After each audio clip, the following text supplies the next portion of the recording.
अभी तक बच्चों मैंने जो पिछले अपने वीडियोस दिए उसमें मैंने क्वांटम मैकेनिक्स जो है वो क्लियर की है।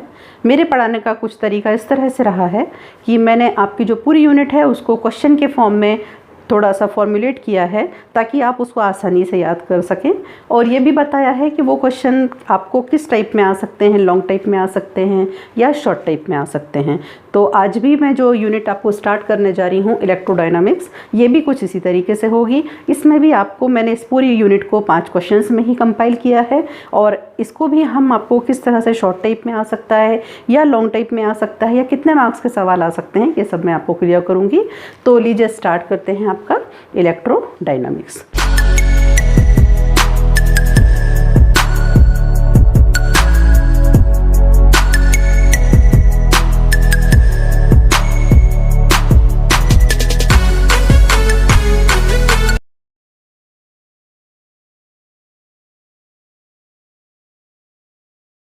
इलेक्ट्रोडायनामिक्स जो है वो है वैद्युत गतिकी, यानी कि विद्युत की गति, यानी कि करंट का फ्लो। ठीक है ना।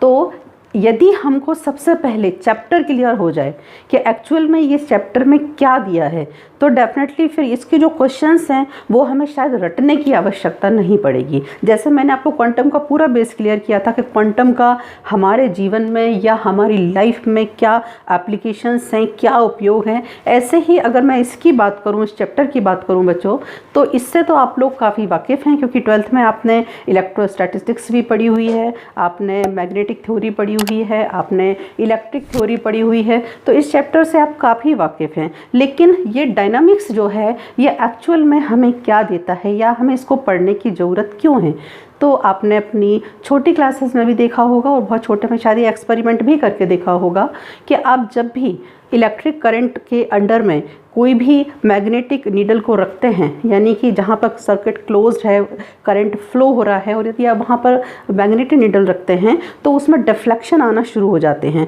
मतलब बनी बात है कि जैसे ही इलेक्ट्रिक करंट स्टार्ट होता है मैग्नेटिक फील्ड ऑटोमेटिकली क्रिएट हो जाता है। ये सब हम बचपन से जानते हैं। तो इसी चीज़ को, यानी कि इलेक्ट्रिक फील्ड को और मैग्नेटिक फील्ड को, इन दोनों फील्ड को लेते हुए एक जो डायनामिक्स है, मतलब जो कुछ इक्वेशंस हैं जिनके लिए आपने शायद इनका नाम सुना होगा, ये नाम है, इसमें जो नाम आता है वो नाम आता है किसका? मैक्सवेल का। मैक्सवेल नाम के साइंटिस्ट ने जो 1861 और 1862 में जो इक्वेशंस दिए, 4 इक्वेशंस हैं मैक्सवेल के। ये जो 4 इक्वेशंस हैं ये पूरी इलेक्ट्रोडायनामिक्स को बहुत अच्छे से क्लियर करते हैं। ये इक्वेशन किस किस के इंटरेक्शन को क्लियर करते हैं? ये इक्वेशन आपके इलेक्ट्रिक करंट और मैग्नेटिक फील्ड के जो भी इंटरेक्शंस होते हैं, कई तरह से होते हैं, उनका एप्लीकेशन कई जगह हो सकता है, फ्लूइड डायनामिक्स में हो सकता है, इलेक्ट्रिक मोटर में हो सकता है, ट्रांसफार्मर में हो सकता है, उसमें तो उन्होंने किया। उसके अलावा भी उन्होंने इसको एक बहुत ही ब्रॉड फॉर्म में देखा, जिसको उन्होंने उसको नाम क्या दिया? Light wave. कि लाइट वेव जो है वो डिफरेंट मीडियम से ट्रेवल करती है, और जो लाइट वेव है वो किस किस को कॉन्स्टिट्यूट करती है, कौन कौन से फील्ड अपने अंदर रखती है। तो जो लाइट वेव है, उन्होंने कहा कि ये 2 फील्ड, एक इलेक्ट्रिक फील्ड और एक जो है मैग्नेटिक फील्ड, इन दोनों फील्ड को ये अपने अंदर कॉन्स्टिट्यूट करती है। इन दोनों फील्ड से मिलकर बनी होती है क्या? आपकी लाइट वेव। और साथ में चूँकि ये मीडियम जो हैं, ये मीडियम क्या हो सकते हैं? सपोज़ जैसे वो एयर में ट्रैवल कर रही है, सपोज़ सन की लाइट निकली, सन की लाइट आप तक आ रही है, तो बीच में जो मीडियम है वो क्या है? एयर। मतलब कहने का कि ये जो एयर है इसको हम क्या नाम दे सकते हैं कि यहाँ जो मीडियम इसने लिया ये है क्या? आपका फ्री स्पेस, है ना। और यदि वही लाइट जब आप तक आई और बाई चांस आपके घर में विंडोज़ लगे हुए हैं और विंडोज़ में कांच लगे हुए हैं और उन ग्लासेस से छन के यदि लाइट आपके रूम तक आती है, तो डेफिनेटली लाइट ने पहले फ्री स्पेस में ट्रेवल किया, जो उसका मीडियम था वो फ्री स्पेस था, और बाद में जब वो विंडो से छन के आपके रूम तक आपके पास आती है तो ये मीडियम इसका चेंज हो गया। और यहाँ पर ये जो मीडियम है हम इसको क्या बोल सकते हैं कि ये किससे आई? आपकी डाइलेक्ट्रिक मीडियम से होके आपके पास आई। ठीक है ना। कहने का मतलब समझना कि जो लाइट वेव होती है वो डिफरेंट मीडियम से करती है, और भी कई मीडियम होते हैं, आइसोट्रोपिक मीडियम होता है। तो इन सारे मीडियम्स के बारे में भी जानकारी रखना, साथ में लाइट वेव के जो ई और बी हैं वो किस तरह से एक दूसरे को सपोर्ट करते हैं, उनके इंटरेक्शंस कैसे होते हैं, उनके क्या एप्लीकेशंस हो सकते हैं, वो सब कुछ जो है वो मेन किस में है, मैक्सवेल के इन 4 इक्वेशंस में है। तो इसका जो है क्या उपयोग है और कितना हम डिटेल में पढ़ सकते हैं मैक्सवेल को, ये तो मैं जब फाइनली इस क्वेश्चन पे आऊँगी तो आपसे डिस्कस करूँगी ही। लेकिन अभी मैं शुरुआत में ही आपको मैक्सवेल के बारे में इसलिए बता रही हूँ कि जब मैंने आपको क्वांटम स्टार्ट की थी तो क्वांटम में भी कई साइंटिस्ट के नाम आए थे। जैसे डी ब्रोगली से हमारा स्टार्ट हुआ था हाइपोथेसिस से, और बाद में मेनली जो है हम श्रोडिंगर के इक्वेशन पर आकर ख़त्म हुए थे। वैसे ही जैसे आप न्यूटन में आपके जो मैकेनिक्स में आप न्यूटन्स के इक्वेशन पे, वो भी आपकी इक्वेशन ऑफ मोशन है।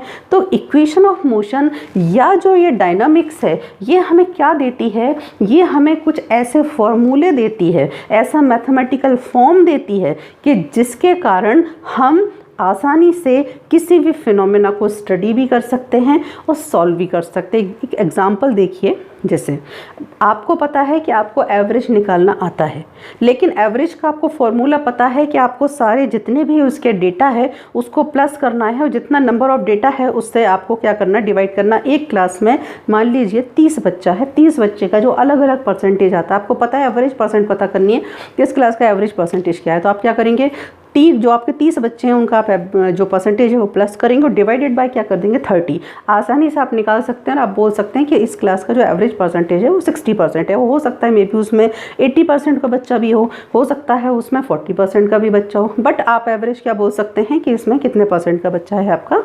60% का। तो आपको ये जो एवरेज का फॉर्मूला मिला, ये फॉर्मूला आपको बड़े से बड़े डेटा को भी सॉल्व करने में आसानी प्रदान करेगा।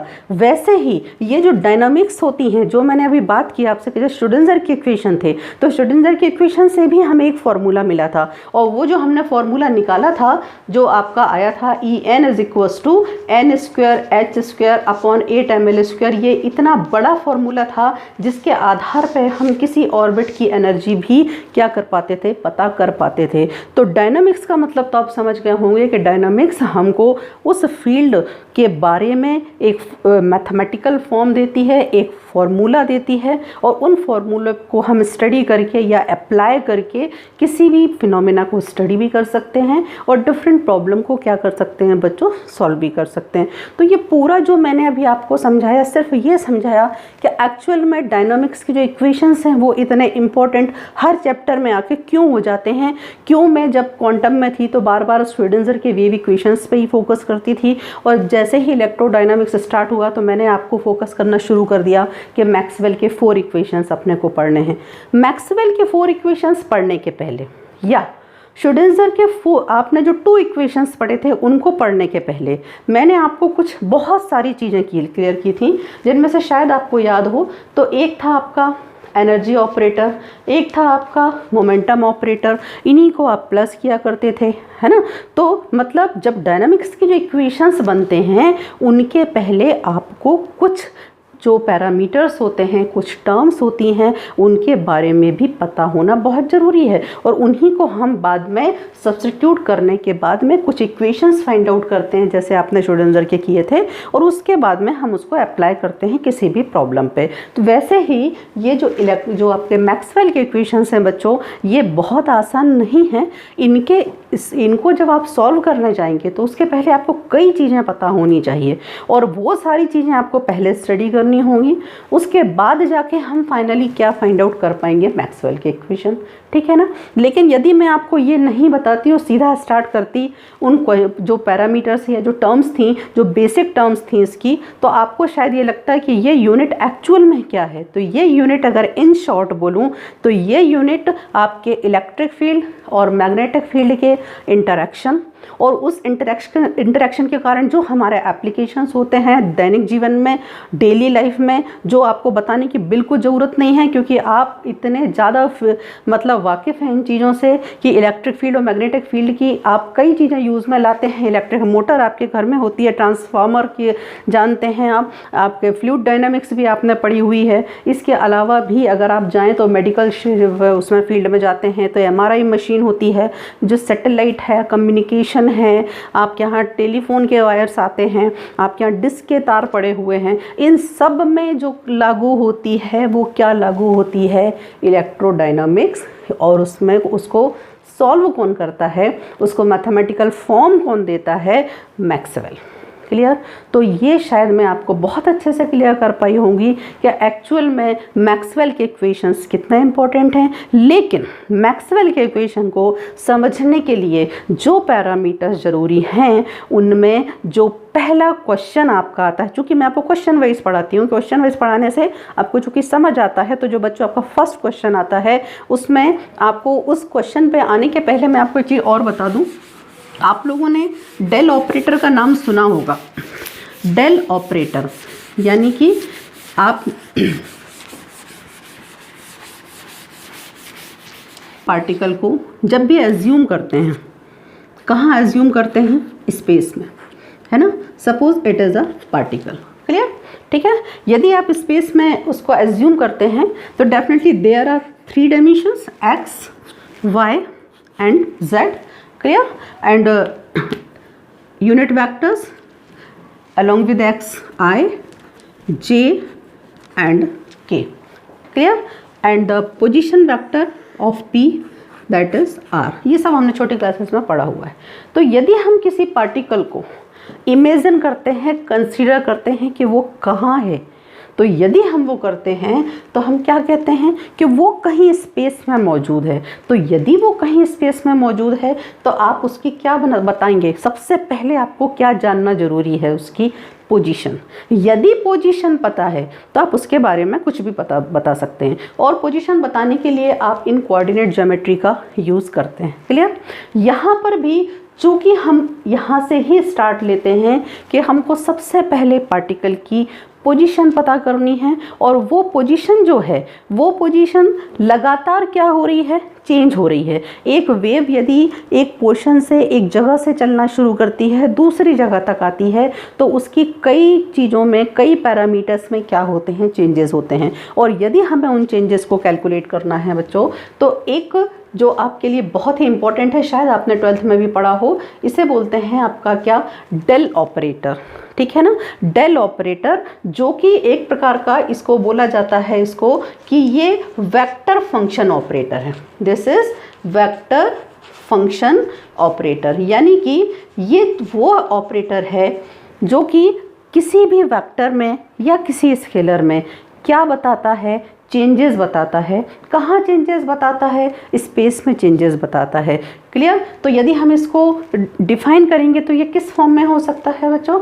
Del by del x i cap plus del by del y j cap plus del by del z के कैप। क्लियर? एक चीज़ और आपको समझ में आ रही होगी कि मैंने ये बताया कि ये क्या है? वेक्टर फंक्शन ऑपरेटर, बट आपको यहाँ पर डेल नज़र आ रहा होगा। डिफरेंशियल आप लोगों ने 12th में पढ़ा होगा। डेल या डिफरेंशियल का मतलब क्या है कि किसी भी चीज़ में क्या हो रहे हैं? लगातार क्या हो रहे हैं? चेंजेस हो रहे हैं। तो डेफिनेटली ये पॉइंट अगर कहीं से कहीं तक वेरी करता है तो इसकी पोजीशन में एक्स वाई जेड के रिस्पेक्ट में लगातार क्या होते हैं बच्चों? चेंजेस होते हैं। इसलिए इस डेल ऑपरेटर को जनरली जो कहा जाता है वो वेक्टर फंक्शन ऑपरेटर तो है, बट ये वेक्टर फंक्शन ऑपरेटर तो है, बट ये कैसा ऑपरेटर है बच्चों? ये ऑपरेटर है आपका डिफरेंशिएबल। ये ऑपरेटर जो है आपका, ये डिफरेंशिएबल ऑपरेटर है जो कि आपको क्या करता है? चीज़ों को डिफरेंशिएट करता है। और डिफरेंशिएट करना मतलब उसमें क्या बताना बच्चों? रेट ऑफ चेंजेस बताना। ये बेसिक चीज़ है और ये बताना इसलिए ज़रूरी है क्योंकि इसी डेल ऑपरेटर पे हमारी पूरी डायनामिक्स टिकी हुई है। क्लियर? तो ये ऑपरेटर समझने के बाद मैं आती हूँ अब अपने बेसिक क्वेश्चन यानी कि फर्स्ट क्वेश्चन पे। और आपका जो फर्स्ट क्वेश्चन है बच्चों वो है,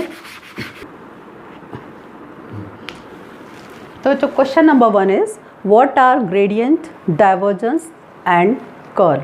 ये तीनों जो हैं अपने आप में बहुत इंपॉर्टेंट हैं और इन तीनों पे कभी ना कभी किसी ना किसी ईयर में बेस्ड क्वेश्चन आता ही है। ये क्वेश्चन जनरली शॉर्ट टाइप होता है, यानी जनरली 4 मार्क्स का होता है। स्पेशली देखा जाए तो इस क्वेश्चन से रिलेटेड न्यूमेरिकल्स ज़्यादा आते हैं, तो उस पर भी अपन बाद में फोकस करते हैं। क्लियर?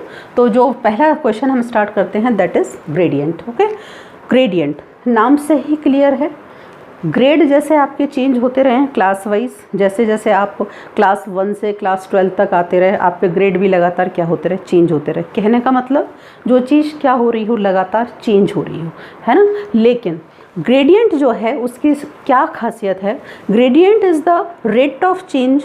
किस में रेट ऑफ चेंज? किसी भी फंक्शन में रेट ऑफ चेंज। अब यदि हम ब्रॉड वे में बात करते हैं तो 2 चीज़ें हमारे दिमाग में आती हैं। क्या? कि जितनी भी क्वांटिटीज़ हैं उनको हम 2 भागों में बांट सकते हैं, या तो वो स्केलर होती हैं और या तो वो वेक्टर होती हैं। वेक्टर मतलब जिनमें डायरेक्शन का बताना बहुत ज़रूरी है। फोर्स लगाओ तो बताना ज़रूरी है कि फोर्स किस डायरेक्शन में लगाना है। क्लियर? मास है, बताने की ज़रूरत नहीं है कि मास किस डायरेक्शन में कितना है। वेट है, बताने की ज़रूरत नहीं है कि किस डायरेक्शन में कितना है। क्लियर? ये सब पढ़े हुए हैं, सब बहुत अच्छे से जानते हैं कि 2 तरह की क्वांटिटीज़ होती हैं, स्केलर और वेक्टर। और हम चूँकि जब पूरा बहुत विस्तृत वे में बात कर रहे हैं तो हमको इन दोनों क्वांटिटीज़ पे कंसंट्रेट करना पड़ेगा। तो जनरली ये जो ग्रेडियंट होता है इसकी खासियत समझिए, क्योंकि यहाँ पर वेक्टर और स्केलर बार बार ये वर्ड आएंगे और ये तीनों आपस में कंफ्यूज बहुत करेंगे ये तीनों चीज़ें। ग्रेडियंट जो है वो जनरली किस पर ऑपरेट होता है? ग्रेडियंट किसी भी स्केलर फंक्शन पर ऑपरेट होता है। स्केलर फंक्शन मतलब जिसके लिए क्या हो, जो आपका डायरेक्शन है वो स्पेसिफिकली नीडेड नहीं है, सिर्फ क्या नीडेड है, मैग्नीट्यूड। क्लियर? जैसे सपोज टेम्परेचर है, कितना है मायने रखता है, किस दिशा में है ये मायने नहीं रखता। क्लियर? तो जो ग्रेडियंट है it is the rate of change, मतलब लगातार परिवर्तन होना। किस में परिवर्तन होना? Of a function in a specified direction. Operate ये किसके ऊपर होता है? किसी स्केलर फंक्शन पर। क्लियर? लेकिन जब रेट ऑफ चेंजेस हम इसके फाइंड आउट करते हैं, ये ग्रेडियंट किसी फंक्शन पर ऑपरेट होता है, तो ये उस फंक्शन को एक्चुअल में क्या बना देता है? वेक्टर बना देता है। मतलब उसकी क्या दे देता है? डायरेक्शन दे देता है। इसको समझिए, आप कैसे समझेंगे? जैसे और दूसरी चीज़ और देख लीजिए, उसके बाद मैं आपको इसको अच्छे से समझाती हूँ कि ग्रेडियंट को जो मैंने अभी आपको बोला कि ग्रेडियंट एक्चुअल में कैसी क्वांटिटी है। Gradient is a vector quantity, operate scalar function पर होता है, लेकिन खुद एक कैसी क्वांटिटी है? Vector quantity. थर्ड वन, जो ग्रेडियंट है ये किसको मेज़र करता है? स्केलर फील्ड को। किसको मेज़र करता है? स्केलर फील्ड को। चूँकि ये फाई एक हमने किसको नाम दिया हुआ है? एक जनरल फंक्शन के लिए नाम दिया हुआ है, कोई स्केलर फंक्शन है। डेल ऑपरेटर के बारे में मैं आपसे बात कर चुकी हूँ। तो ग्रेडियंट को जो शो किया जाता है वो किस तरह से शो किया जाता है? Del phi is equals to, again ये पूरा डेल का वैल्यू है, del upon del x, del upon del y, del upon del z, i j k आपको पहले बता चुकी हूँ। साथ में इस फंक्शन फाई को आपने क्या कर दिया? तीनों पर, तीनों डायरेक्शन में क्या कर दिया? ऑपरेट कर दिया। बात अभी भी क्लियर नहीं हुई है कि ये हमें डायरेक्शन कैसे देता है। ये समझ आया कि ये किस पे ऑपरेट होता है? स्केलर पे ऑपरेट होता है, बट ये डायरेक्शन कैसे देता है, और यदि ये डायरेक्शन देता है तो एक्चुअल में ये डायरेक्शन कौन सा होता है या डायरेक्शन क्या होता है? मतलब डेफिनेशन अभी भी इनकम्प्लीट है, इसको अपन कंप्लीट करते हैं। हम आपको एक नेक्स्ट एग्जाम्पल के थ्रू में समझाती हूँ, इससे आपको शायद बहुत अच्छे से ये समझ में आएगा। Suppose this is a surface and suppose this is the second one surface. This is A and this is B. Clear? इन दोनों सरफेसेस पे सपोज क्या दिया हुआ है? पोटेंशियल दिया हुआ है। मतलब इस पर क्या डिस्ट्रीब्यूटेड है बच्चों? चार्ज डिस्ट्रीब्यूटेड है। आप सभी जानते हो कि जो पोटेंशियल है वो किससे डिनोट करते हैं? जनरली V से। और ये खुद में एक कैसी क्वांटिटी है बच्चों? स्केलर। ठीक है ना? क्वांटिटी कैसी है? स्केलर। क्लियर? अब यदि पोटेंशियल की क्या खासियत है? हमेशा फ्लो जो होगा कहाँ से कहाँ की तरफ होगा? ज़्यादा से कम की तरफ, हाई टू लो। सपोज यहाँ पर पोटेंशियल ज़्यादा है और यहाँ पर पोटेंशियल कम है। क्लियर। या यहाँ पर मान लीजिए यहाँ पर ज़्यादा है और यहाँ पर क्या है, कम है। जहाँ ज़्यादा होगा वहाँ से कहाँ के लिए फ़्लो होना शुरू हो जाएगा, पोटेंशियल कम की तरफ फ़्लो होना शुरू हो जाएगा। क्लियर। जैसे ही पोटेंशियल ए से किसकी तरफ जाना शुरू होता है, बी की तरफ, पोटेंशियल में क्या होना शुरू हो जाते हैं, चेंजेस होना शुरू हो जाते हैं। और जैसे ही पोटेंशियल यानी कि चार्ज ए से बी की तरफ जाना शुरू होता है तो डेफिनेटली क्या बहना शुरू हुआ, करंट बहना शुरू हुआ। और करंट बहना शुरू हुआ तो उसी को आप क्या बोलते हैं, उसी को बोलते हैं आप, किससे शो करते हैं, इंटेंसिटी ऑफ इलेक्ट्रिक फील्ड, यानी कि किससे डिनोट करते हैं आप, ई से। क्लियर। तो यदि मैं लिखूं इसको तो मैं इसको मैथमेटिकल नोटेशन में किस तरीके से लिख सकती हूँ, E इज इक्वल्स टू, ये जो पोटेंशियल था इसमें क्या हुए, चेंजेस हुए। चेंजेस को हम किससे शो करते हैं बच्चों, डेल से। क्लियर। डेल और पोटेंशियल को V, मतलब आप इसको शॉर्ट में ऐसा लिख सकते हैं, डेल V। आप जानते हैं E का डायरेक्शन और इसका डायरेक्शन, चार्ज का डायरेक्शन फ्लो का क्या होगा, हमेशा अपोजिट। तो साइन क्या आएगा आपका, माइनस। क्लियर। तो ये जो एक स्केलर क्वांटिटी थी पोटेंशियल, ये डेल ऑपरेट करने के बाद जो हमें क्वांटिटी दे रही है intensity of electric field, actual में ये कैसी क्वांटिटी है बच्चों, वेक्टर। तो इसका एप्लीकेशन आपको समझ में आया होगा कि जनरली ये स्केलर फील्ड को भी क्या बना देता है, वेक्टर बना देता है। ये आपको एक एग्जांपल हुआ। क्लियर। हमने कहा कि जो आपका ग्रेडियंट है वो किसको मेज़र करता है, एक्चुअली स्केलर फील्ड को मेज़र करता है ना। इसको आप ऐसे भी समझ सकते हैं कि सपोज एक कोई ये 3 डायमेंशनल बॉक्स है। क्लियर। 3 डायमेंशनल मैंने इसलिए लिया कि इसमें आपके तीनों डायरेक्शन है, आपका एक्स भी है, वाई भी है और आपका जेड भी है। ये 3 डायमेंशनल बॉक्स है और आप इसको हीट करते हैं नीचे से। क्लियर। ये हीट जो दे रहे हैं आप, ये हीट किस फॉर्म में जा रही है या किस फॉर्म में हम कैलकुलेट कर रहे हैं, कौन सी स्केलर क्वांटिटी को ले रहे हैं। सपोज हम वो स्केलर क्वांटिटी को ले रहे हैं क्या, टेम्परेचर। क्लियर। तो जैसे ही आप इसको गर्म करना स्टार्ट करते हैं तो क्या एकदम से पूरा जो ये पॉट है या ये जो वेसल रखा हुआ है आपने, क्यूबिक वेसल, क्या ये एकदम गर्म हो जाएगा, नहीं। बल्कि क्या होगा, पहले इसका बॉटम गर्म होगा, उसके बाद धीरे धीरे कंडक्शन के थ्रू ये पूरा का पूरा जो वेसल है ये क्या हो चुका होगा, गर्म हो जाएगा। क्लियर। तो ये जो आपका सरफेस है, सरफेस से लेके पूरे जो इसका एरिया है, इस पूरे एरिया में क्या हुआ, टेम्परेचर क्या हुआ, तीनों डायरेक्शन में क्या होता गया बच्चों, डिस्ट्रीब्यूट होता गया और इसमें लगातार क्या आते गए, चेंजेस आते गए। और टेम्परेचर कैसी क्वांटिटी थी, टेम्परेचर जो थी कैसी क्वांटिटी थी आपकी, स्केलर क्वांटिटी थी। तो यदि हमें इसको कैलकुलेट करना होगा कि ये टेम्परेचर इस क्यूबिक पॉट पे 3 डायमेंशनली किस तरह से चेंज हुआ, तो वो डेफिनेटली हम किसके थ्रू कर सकते हैं बच्चों, कैलकुलेट किसके थ्रू कर सकते हैं, आपके जो ग्रेडियंट है यानी जिसको आप डेल्टा से शो कर रहे हैं, आप इसके थ्रू आप क्या कर सकते हैं, उसको शो कर सकते हैं। ऐसा भी ले सकते हैं एग्जांपल कि यदि आपके रूम में कहीं पर भी, यदि आपके रूम में कहीं पर एसी लगा हुआ है या तो अगर आप उसे ऑन करते हैं तो क्या एसी एकदम से पूरे कमरे में एकदम ठंडक कर देगा, बल्कि क्या होगा कि पहले जो एसी जो पॉइंट जो एसी के मतलब जहाँ लगा होगा उसके बिल्कुल पास में होंगे, पहले वो ठंडे होंगे, धीरे धीरे धीरे एयर मॉलिक्यूल्स के थ्रू क्या होगा, धीरे धीरे वो रूम जो है पूरी तरह से ठंडा होगा। तो रूम में जहाँ एसी लगा हुआ था उस कॉर्नर से लेके पूरे रूम में क्या हुआ, टेम्परेचर का क्या हुआ, वेरिएशन हुआ। टेम्परेचर क्या था, बहुत डिफरेंट था, अलग अलग था। उसके बाद कहीं जाके उसमें क्या आएगी, एक स्टेबिलिटी आएगी। तो इस तरह से हम ये देखते हैं कि जितनी भी जो आपकी स्केलर क्वांटिटीज़ होती हैं उनमें क्या होता है, लगातार क्या होता रहता है, चेंजेस होते रहते हैं। यदि उन चेंजेस को हमको मैथमेटिकली कैलकुलेट करना है तो हम उसको किस मतलब नोटेशन के थ्रू करते हैं या किस पैरामीटर से समझते हैं, वो पैरामीटर क्या है, ग्रेडियंट। ठीक है। और इसलिए इसको कहा जाता है कि ग्रेडियंट जो ऑपरेट होता है वो स्केलर पे होता है, बट खुद क्या होता है, एक वेक्टर क्वांटिटी होता है। क्यों? क्योंकि खुद ये क्या देता है, चूंकि ये डायरेक्शन देता है तो ये खुद कैसी क्वांटिटी होता है बच्चों, वेक्टर क्वांटिटी होता है। अभी भी एक चीज़ छूट रही है कि यदि जनरली क्या होता है कि मैग्नीट्यूड पता करना है कि ये जो टेम्परेचर है, जितना टेम्परेचर फ्लो हुआ, टेम्परेचर की जो वैल्यू है वो किसका काम करेगी, मैग्नीट्यूड का काम करेगी। क्लियर। जितना पोटेंशियल फ्लो हुआ उस पोटेंशियल की जो वैल्यू है वो किसका काम करेगी, आपके मैग्नीट्यूड का करेगी। बट डायरेक्शन जो है, कौन सा डायरेक्शन ऑप्ट करेंगे।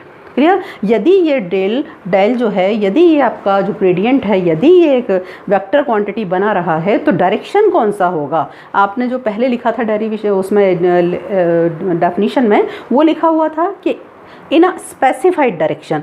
तो बताएं ज़रा कि यदि हम इसको इस तरह से शो करते हैं डेल फाई। क्लियर। इसको हम इन जनरल बोल सकते हैं, इन जनरल हम बोल सकते हैं इसको डेल फाई।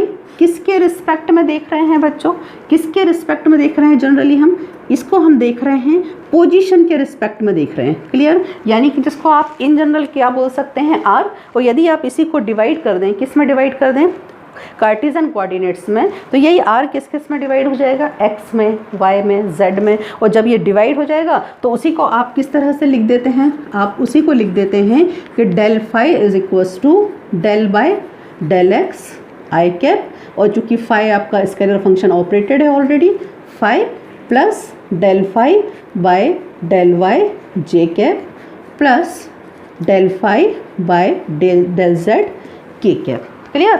तो ये चीज़ आपको दिख रही है कि यदि हम इसको इन जनरल बोलें तो हम इसको क्या बोल सकते हैं कि एक्चुअल में ये किस में चेंजेस हैं, आर के रिस्पेक्ट में।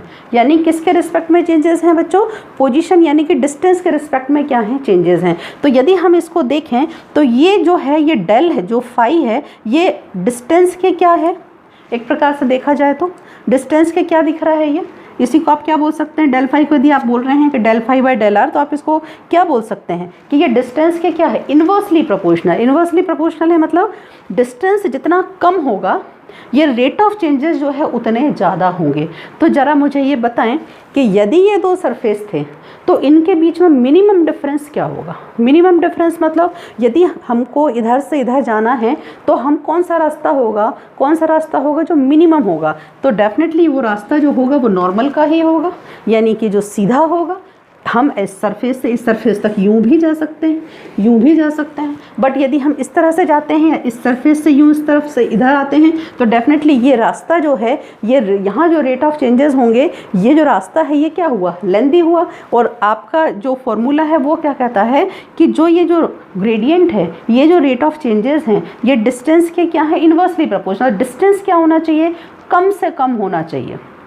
क्लियर। तो उस स्थिति में रेट ऑफ चेंजेस क्या होंगे, मैक्सिमम होंगे। तो यहाँ पर भी डायरेक्शन वो लिया जाता है या जनरली वो डायरेक्शन ऑप्ट होता है जो क्या हो, जिसमें जो डिस्टेंस क्या हो, मिनिमम हो। और हम सब जानते हैं कि perpendicular distance is the minimum distance. तो ये जो स्पेसिफाइड डायरेक्शन की बात हुई थी ना, तो वो जो स्पेसिफाइड डायरेक्शन होता है वो स्पेसिफाइड डायरेक्शन होता है परपेंडिकुलर डायरेक्शन, यानी कि टुवर्ड्स द नॉर्मल। क्लियर ना। तो अब आपको समझ में आ गया होगा। इसके बारे में दो चीज़ें ध्यान रखना, gradient means rate of changes. Rate of changes किस में, एक स्केलर फंक्शन में।